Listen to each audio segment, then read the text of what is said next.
بسم اللہ الرحمن الرحیم۔ السلام علیکم ورحمۃ اللہ وبرکاتہ۔ آج کا ہمارا عنوان معراج مصطفیٰ صلی اللہ علیہ وآلہ وسلم ہے۔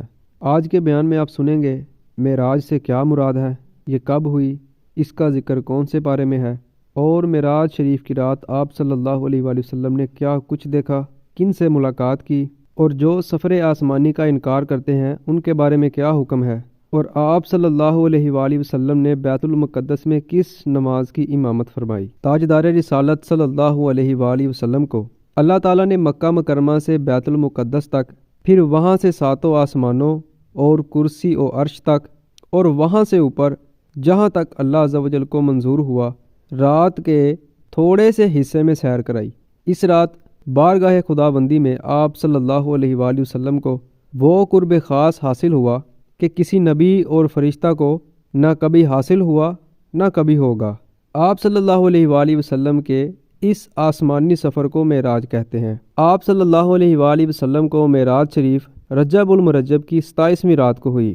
معراج شریف کا تذکرہ قرآن کریم کے پارہ نمبر 15 سورہ بنی اسرائیل کی آیت نمبر 1 میں اللہ تعالیٰ نے ارشاد فرمایا، ترجمہ کنز ایمان، پاکی ہے اسے جو راتوں رات اپنے بندے کو لے گیا مسجد حرام یعنی خانہ کعبہ سے مسجد اقصی بیت المقدس تک، جس کے گردا گرد ہم نے برکت رکھی، ہم اسے اپنی عظیم نشانیاں دکھائیں، بے شک وہ سنتا دیکھتا ہے۔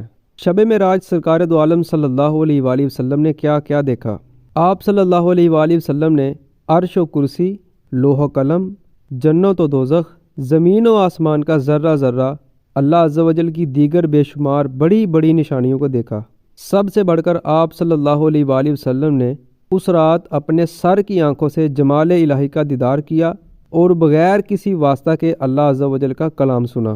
شب معراج سرکار دو عالم صلی اللہ علیہ وآلہ وسلم کی ملاقات پہلے آسمان پر حضرت آدم علیہ السلام سے ہوئی، دوسرے آسمان پر حضرت سیدنا یحییٰ و حضرت سیدنا عیسیٰ علیہ السلام سے ہوئی، تیسرے آسمان پر حضرت سیدنا یوسف علیہ السلام سے ہوئی، چوتھے آسمان پر حضرت سیدنا ادریس علیہ السلام سے ہوئی، پانچویں آسمان پر حضرت سیدنا ہارون علیہ السلام سے ہوئی، چھٹے آسمان پر حضرت سیدنا موسیٰ علیہ السلام سے ہوئی، اور ساتویں آسمان پر حضرت سیدنا ابراہیم علیہ السلام سے ملاقات ہوئی۔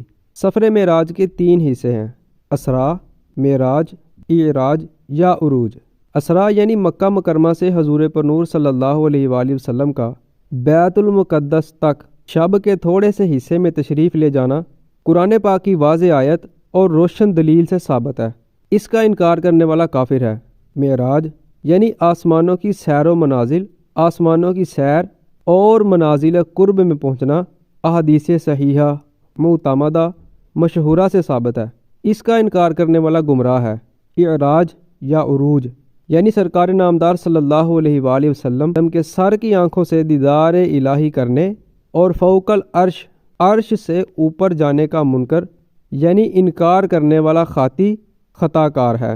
اس کا مطلب یہ ہوا کہ معراج شریف کے 3 حصے ہیں۔ جو اسراء کا انکار کرتا ہے وہ کافر ہے، جو معراج کا انکار کرتا ہے وہ گمراہ ہے، اور جو اعراج یا عروج کا انکار کرتا ہے وہ خطا کار ہے۔